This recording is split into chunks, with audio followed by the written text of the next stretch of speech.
Thanks very much, Steph. Okay, folks, here goes. So the title is Untangling the Tangle. I hope people can hear me. If you really can't hear me, maybe wave and I'll do my best. So the titles come from a Buddhist teaching. It's from the Samyutta Nikaya, and I thought that the title was really catchy. That's part of also what caught my eye when they were like, oh, you know, got invited to say something. You have to sort of say what you're going to do ahead of time. It's not always clear what you're going to do. So anyway, that's where the title has come from. But I really do enjoy going back and looking at some of the stories. So Untangling the Tangle has come from a conversation. So back in the day, some 2,500 years ago, people would go to the Buddha and ask him questions. Lovely, I'll carry on. So they would go to the Buddha and ask him questions. So basically this guy goes to the Buddha and he says, a tangle inside, a tangle outside. This generation is entangled in a tangle. I ask you, O Gautama, one of the names of the Buddha, who can disentangle this tangle? And I don't know, there's something about that seems relevant. 2,500 years seems super relevant now and very, very relevant to my own life. So I don't know what the word tangle or not sort of evokes for you, but I remember when I came across, one of the reasons why I asked for ordination in particular was I felt in quite a tangle. So I was trying to think a bit what that was about, and it's very hard to sort of précis these things into one line. But I think there was almost like two momentums going on at the time that weren't working particularly well for me. And one of them was like, try as hard as you can, and the other one was like, give up. So it would be like, what would happen is I'd like hurl myself almost literally at things. Do you know what I mean? Like dive in and then somehow sort of hit something and then just be like, oh, I can't really do this. And it was sort of reinforced. So there was some sort of pattern like that. So anyway, that was one of the reasons why I decided to ask for ordination. But just prior to coming, so I went to the Colchester Buddhist Centre, that's where I found the Dharma. Just prior to coming there, I'd sort of had a bit of an epiphany moment, and I'm sure, I imagine all of you can sort of relate to that. It was sort of a moment where time stood still almost. And it was a bit like I was out of my usual sort of mind, so we can kind of call it small mind, you know, out of some sort of constriction, and there was just this sort of complete openness, and I just felt this complete connection. I know it's a bit cliche to say like complete love for all beings, but it did feel like that. So it's almost like I had that sense. There was somewhere I was trying to get to. I sort of knew this, anyway, you know, shit or bust, whatever, didn't quite work, and I'd had experiences of sort of other, mind-opening moments, generally under other substances, but I knew there was another way, but I didn't quite know how to get there, if you see what I mean. So anyway, having described that moment of unentanglement, of sort of like consciousness unfolding in a certain way, that has not been my abiding experience. And that might be the same for you, I don't know. So here we are back at the tangle. So it's a bit like, you know, consciousness expands and then sometimes this contraction continues. So what is this tangle? You might be curious. So Buddha Ghosha, an Indian scholar, a Buddhist scholar, describes this sort of tangle, this entanglement, this ensnarement, almost as a net of craving. So I know that sounds a bit like, but it's a bit like that, isn't it? So based on sort of pleasant experience, so people sort of smiling and seeming interested, I sort of want to continue to evoke that response. I want to try harder. And based maybe on people slightly falling asleep or getting tired, which is natural at a festival, I'll probably think, oh, I'm becoming very boring and may this end now. So it's a bit like that. We're sort of, there's pushes and pulls are going on all the time. So I wanted to share a bit of a personal, embarrassing example of that sort of inner and outer entanglement. And I sort of wanted to be like, oh, that was years ago. but actually it was like under 3 weeks, and it's quite embarrassing. Anyway, so yeah. Anyway, that's how it is. So, yeah, if any of you have been on retreat, you might have a sense that the kitchen is quite a melting pot. Do you know what I mean? A lot goes on in the kitchen. I know the catchphrase, you know, the heat, if you can't handle the heat or whatever, I can't remember it now. Don't get into the kitchen. Anyway, I got into the kitchen. I shouldn't have been there. Anyway, so a few of us were going to be, cooking the food, but anyway, we were running late, basically. We were running late, and the meal needed to happen. It needed to happen at a certain time. Retreats going on, you know, it's a well-oiled machines happening. So what happened was, I was like, right, I'm going to do this. And then someone decided they were going to help me, but they were a lot quicker than I was, you know, like, boom, boom, boom. I was a bit like, oh. And then someone decided that they were going to oversee it. So basically tell me a bit what to do. Anyway, that might not have been what was happening, that was my experience. So all of a sudden, I just felt in this squeeze. It was a bit like both, do you know what I mean, from both sides, just felt this kind of like tight constriction come in. And it was a bit it felt a bit like out of nowhere. It wasn't out of nowhere, but anyway, felt a bit out of nowhere. I just got caught in this storyline of, I can't do this. I just can't do this. And the storyline just got so big. I was like trying to measure the salt out. Someone has a salt. I was like, oh my God, like, is this 1 teaspoon? I just like, anyway, that's the state that I sort of got to. And I just sort of thought, I've got to leave. Like, I just can't do it. I just can't do it. And I can't remember, actually, a saving grace, the last time that happened. But anyway, this world sort of opened up, and I just thought, oh, I've just got to leave. So in the midst of this, I was like, I'm sorry, I've got to leave. And I think everyone was quite shocked. But anyway, I had to leave. I had to get out. So when I was thinking a bit around this tangle, these tangles can be very messy, you know. So anyway, that felt pretty messy. And what it felt like, it was a bit like there was a huge relief in leaving, actually. But that didn't last long, because I thought, oh my God, I'm going to have to go back. So anyway. So when I was thinking about whether I wanted to share this or not, and actually there was a part of me that did not want to share this, but anyway, I was thinking, will I, won't I? What came to mind a bit was the film Fantastic Beasts and Where to Find Them. So I just need to get a bit of a sense of, has anyone seen that film? Okay, good. Anyway, it seems like quite a lot of people haven't seen it. Anyway, you're missing out.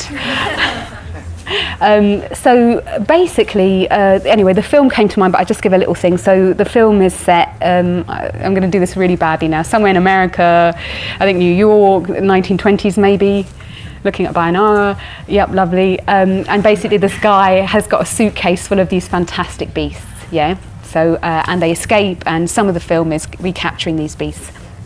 So the reason why that came to mind is that there was one particular fantastic beast in that film called, I'm probably not going to pronounce the name right, Okami, ring a bell?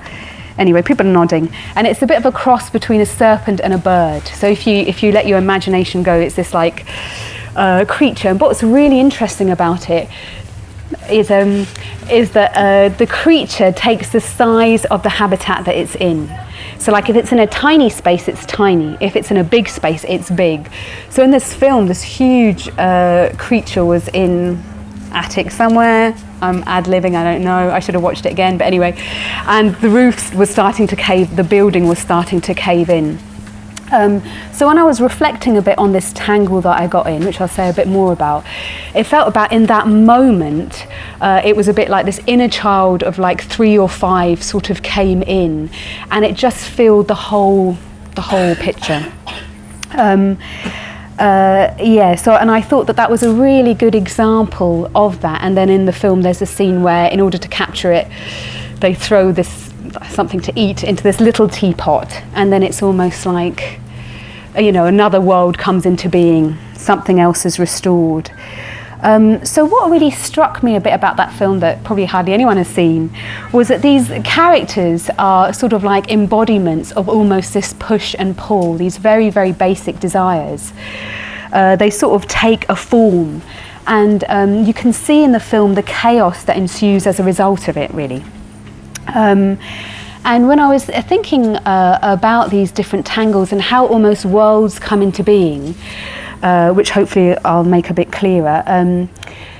So in that moment in the kitchen, all that was actually going on was I was making dinner with people who were anxious, and we were anxious because we were running out of time.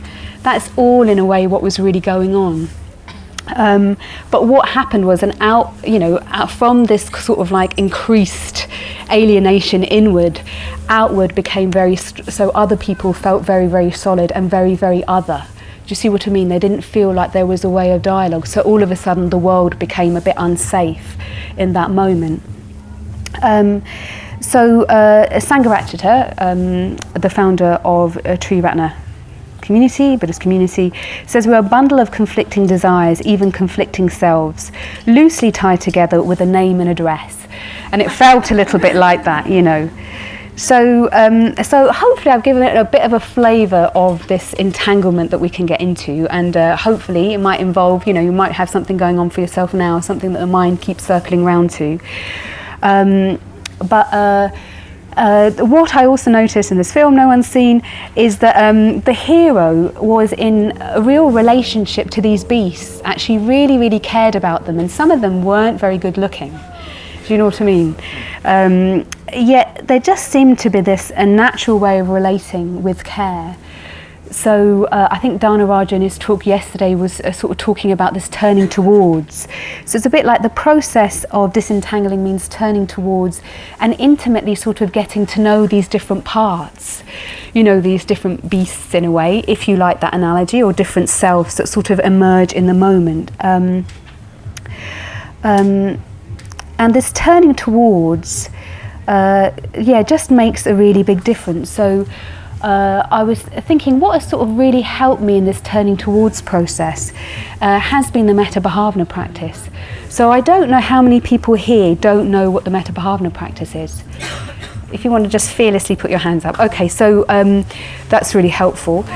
So the Metta Bhavana practice is one of two meditations that we tend to do at classes, and it's the one I think I first came across when I came to the Colchester Buddhist Centre, and it's got 5 stages to it. So first you sort of turn towards yourself, you bring yourself to mind, and you sort of wish yourself well, and then it goes out to a good friend, then someone you don't really know, then someone you don't really get on with or you've got some sort of difficulty with, and then you sort of widen it out to include everyone.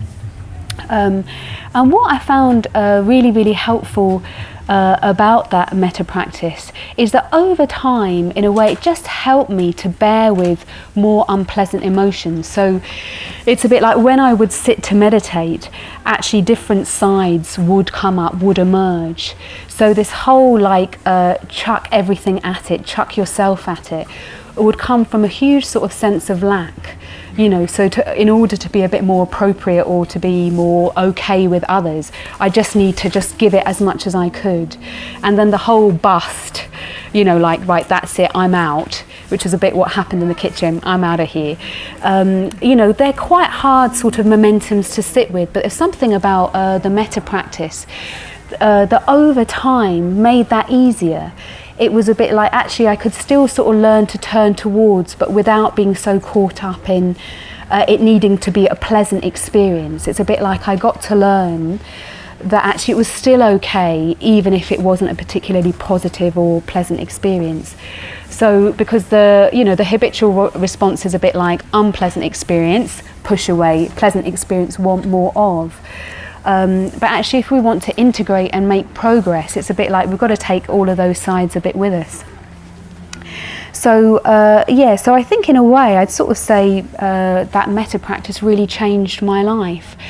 And some of it, one of the things is it also sort of triggers a lot of those responses. So if you've got a complex relationship with yourself, which I had, sort of bordering on a lot of sort of self-hatred, then actually it's very, very painful to be there. But then you bring a good friend to mind and you're like, if you've not had an argument with them, boom, you're in the zone and you're feeling it a little bit more. Then you bring, a neutral person to mind and you're a bit like, oh, this is a bit boring. And, because there's not, enough of a frisson or whatever, and then you bring a difficult person to mind and you're like, oh my God, why are they like that? You know, so it sort of triggers a bit some of those, you know, sort of like, anyway, that's what would sort of go on for me a bit. You know, so it's anyway, I sort of wanted to share that because it's made a really, really big difference to me. And also it sort of really helped me sort of realise I can be in relationship without it needing to be pleasant all the time, you know. Anyway, so I've got a quote from Ram Dass, and he says, through all the years of my practice, from psychotherapy, from meditation and yoga, I have never got rid of a single neurosis. There they still are, but they have gone from being huge scary monsters to delightful little schmoozes. I see one coming along and I say, oh, there you are again. Tricky little thing, aren't you? Anyway, I really, really like that. So the other reason why I also wanted to mention this film, Fantastic Beasts, was that what I saw clearly, anyway, if you see this and if it's nothing like this, just don't worry. But anyway, my sense of it was, when I was thinking about it and thinking about tangling and disentangling, was that how some of these beasts, these fantastic beasts, and what's very, very interesting to sort of say actually is, to my mind, the film was almost quite grey, but when the monsters were involved, it was a bit like there was colour, there was life. Yeah, anyway, that was my sense of that. But it's interesting that what I found in the film was that these beasts sort of pointed almost our habitual, almost instinctual momentum or mind. This sort of like how we can just act out of habit when there isn't enough mindfulness there. So there's another really delightful creature called Nuffler, is that right? Snuffler, anyway, who knows? But anyway, it's a little, none of you know, I could just say it was called Joe, you wouldn't know. Anyway, there's this like little creature, and it was black and furry, and it kept anything shiny it wanted to put in its stomach pouch. So the chaos that ensued of him going around and just making everything his, even when he couldn't walk. And anyway, so there was something kind of like quite instinctual almost. There's something about that I could really relate to. You know, that sort of tangle can easily involve that fight or flight response, you know, just acting in a very habitual sort of way. This push and pull, which is part of the tangle, this craving that I'm trying to talk about, this push and pull just sort of really sort of solidifies inner and outer, self and other. And out of that sort of solidifying, a preoccupation with sort of focusing inwards, out of that solidifying, there's a real need to protect and defend, you know. So we can, when we start to turn towards, we can see a little bit more that when we get caught up in storylines, it's a bit like that wasn't the whole picture. So the kitchen example, it feels in that moment like that's the whole picture. I cannot tell you how many times I have made dal. I'm half Indian, you know, but in that moment it was like someone was asking me to climb Mount Everest and I literally couldn't do it. So it's a bit like this world sort of opens up from inwardly, and this limited perspective comes in. And I was sort of really sort of thinking, oh yeah, that's the sort of habitual mind that's really looking to defend and protect. So that's all you see, what you think the threat is, rather than the bigger picture. So we might all have a bit of this. So there's another Buddha Sutta that I couldn't remember because I don't have any Wi-Fi here, I couldn't quite look it up. But there's this analogy here where the Buddha sort of says there's all these different beasts, like lion, tiger, and they're all roaming in different directions. But he sort of gives this image of if there's actually a post that they're attached to, they'll try and go as far as they can and then they'll just sort of settle down. So there's something about mindfulness, allowing things, well, what is that image about? But there's something about the centrality of mindfulness, sort of like not losing our purpose. I think that's what I'm trying to say, not sort of losing our purpose of what really is we're trying to do. But often when we sort of get a bit into flight and fight response, we know there's a bigger part to ourselves, but that gets completely covered over. Like, I know I can make dal, and actually if someone's being a bit bossy, I sort of know that I can go, like, I'm not coping. Do you know what I mean? But in that moment, that possibility just wasn't there. So there's something about this process of untangling, there's something about metta and turning towards that really allows us to take on board that our actions have consequences. Like, that also had a bit of a consequence for the team that I was cooking with, although they were incredibly kind about it. What else did I want to say about that? Sorry, I'm going to have a little pause. So trying to sort of catch a bit this instinctual mind that can be part of creating the tangle both inside and outside is really becoming aware of these grooves. So in a way, by really responding to that, going along with that inner child, I've sort of slightly deepened the grooves. Under those conditions, she might come out more fully. But reflecting on it, what I ended up really seeing is actually what happened. Actually, no, I'm not going to say that just yet. Hang on, sorry. I'm just going to have a bit of water. Sorry.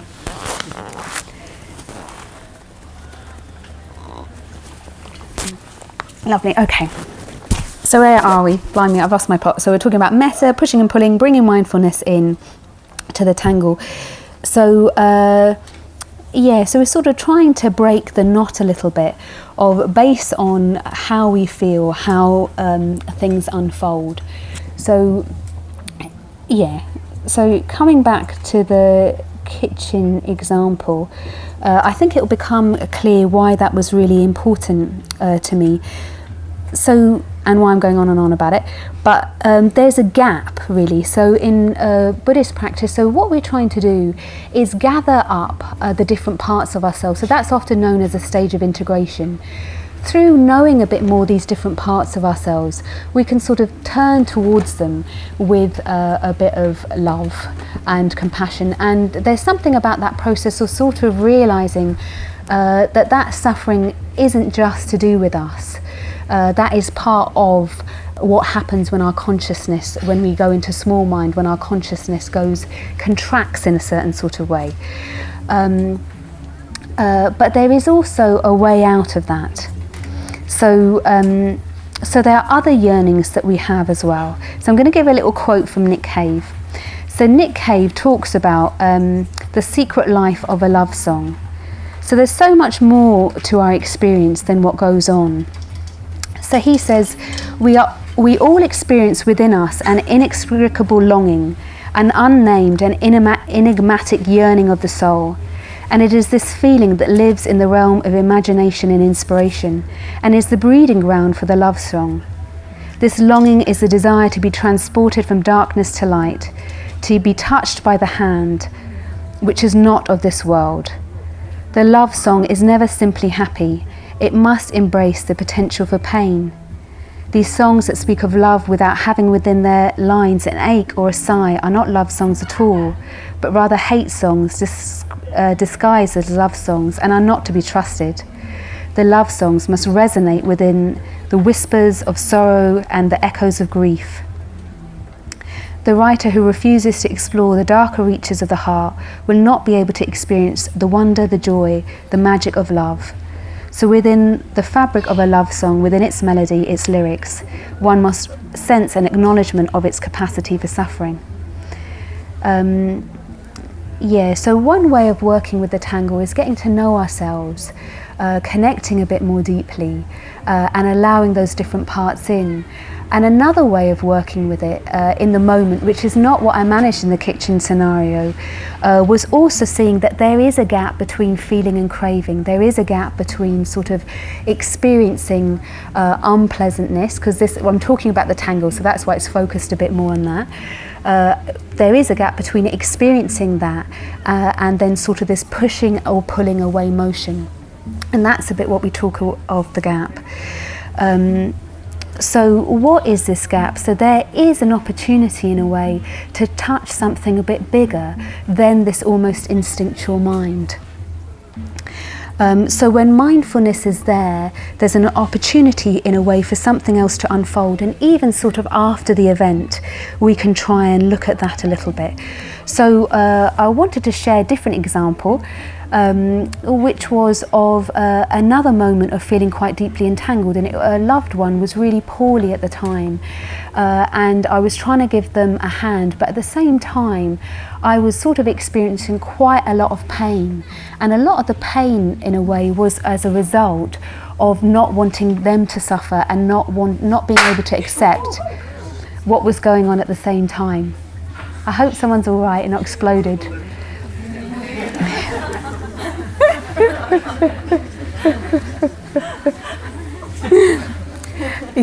So that's the gap.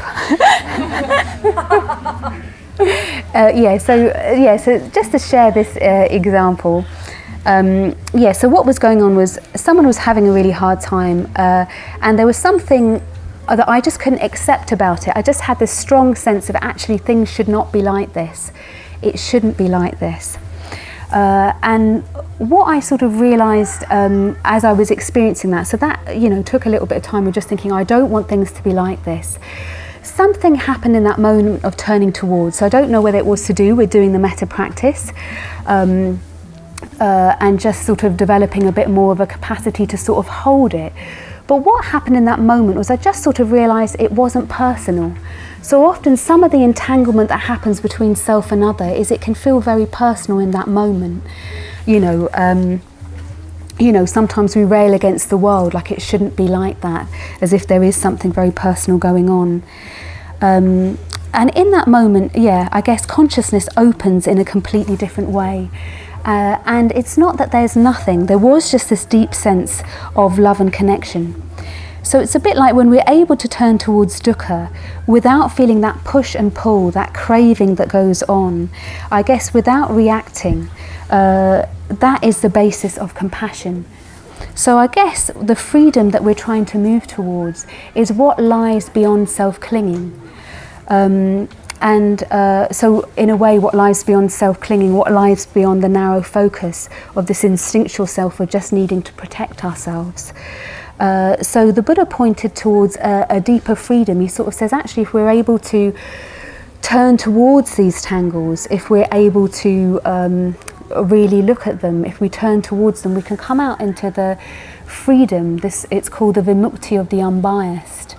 So the image of that is this complete sphere on this level plane, and the sphere isn't moving in any particular direction. So often what happens is we're pushed and pulled in different directions. That's also sometimes why we're quite tired. So it's happening on quite a sometimes sort of almost unconscious level. And the Buddha sort of spoke about it as the desire to become bhava tanha, so there's continued momentum to become, or the other way where we just don't want to exist at all, so the craving to not become vibhava tanha. So these two things in a way are happening, but actually when we're able to turn towards, often with mindfulness and compassion, we can sort of come out into the unbiased. So the vimukti is called the unbiased. And it's unbiased, so when we act without agenda, when we're not driven by our sort of our own limited ways of seeing things, we can come out in a genuine space of love, really, a space of just really being able to respond. So there's not nothing. We don't come out into nothingness if we're sort of not being pushed or pulled. With practice, we can just have a bit more confidence in it. So what this untangling can look like, I talked a little bit about the tangle, what this untangling can look like is, in the face of a tangle, in the face of difficult emotion, unpleasant feeling, rather than sort of experiencing this push and pull, so in dependence upon feeling rather than getting into craving, what could arise on the basis of practice is sort of a responsiveness to values, a responsiveness to connection. So in that example that I gave about someone, a really close person sort of suffering, in that moment of being able to surrender a bit to the small mind, surrender to like, how can things possibly be like this? I don't want them to be like this. In being able to sort of just slightly let go in that moment, I opened into a bigger love and sense of connection, which enabled me to just have the capacity to keep going with a difficult situation in a way. So on the basis of unpleasant Vedana, or on the basis of unpleasant feelings, there is this gap where we can open to something bigger. And that's not necessarily always completely pleasant, just to say, but often when our consciousness completely opens, there is a real freedom to it.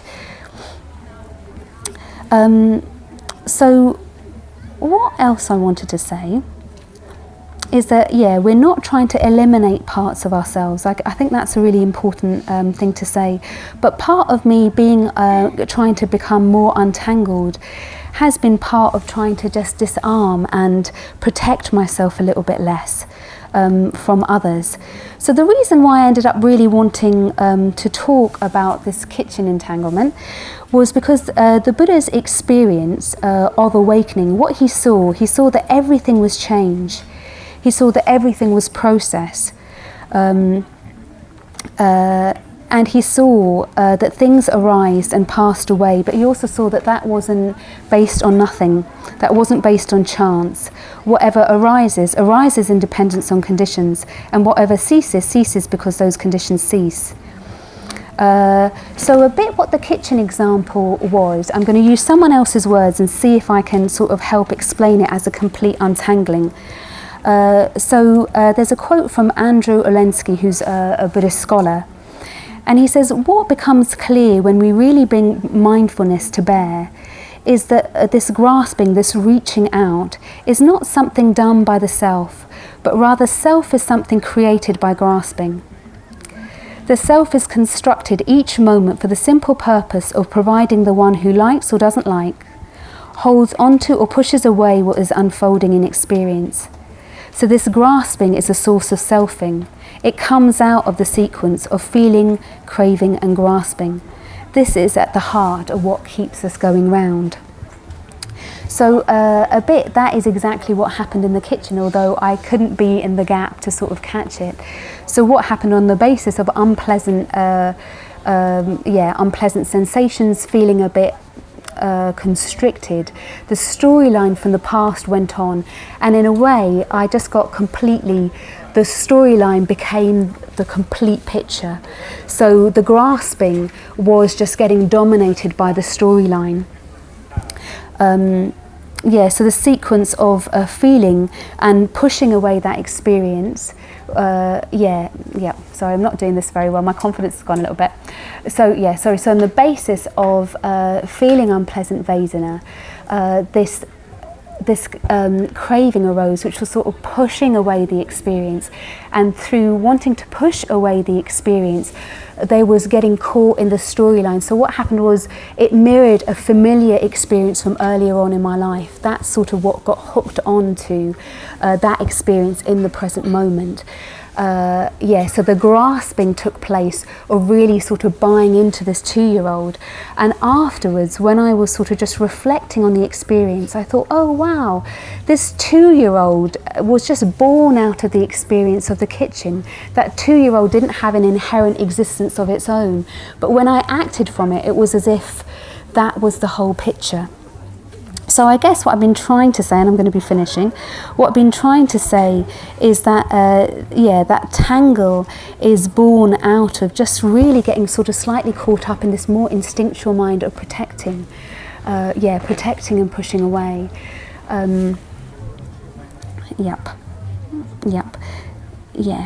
So I hope we sort of have a bit of a sense of this. Tangle is born out of a desire in a way, this desire to push or pull away, but often our desire is set a bit low. So as Nick Cave in his song says, our longing there's a bit of a deeper longing for wholeness, but our ways of sort of going about it often are a bit limited and result in us sort of just going around a very habitual way of relating, a habitual mode of being.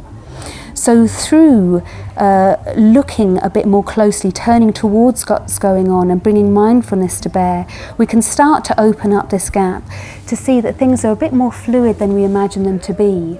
Yes, in that moment the 2-year-old emerged, but actually something else could have emerged as well. And after, talking about it, another sort of momentum emerged. So it's out of these momentums, in a way, we construct a bit of a fixed sense of self.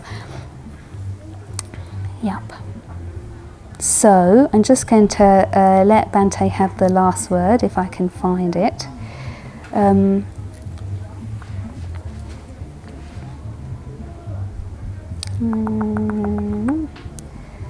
Yeah.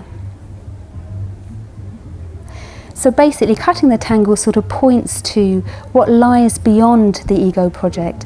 So the Buddha in the sutta says that when we really see that actions have consequences and we work on our states of mind through meditation, we can come out into a deeper vision, which is this untanglement. And it's a bit the love that arises when we ourselves aren't there. So I'm just going to end on that.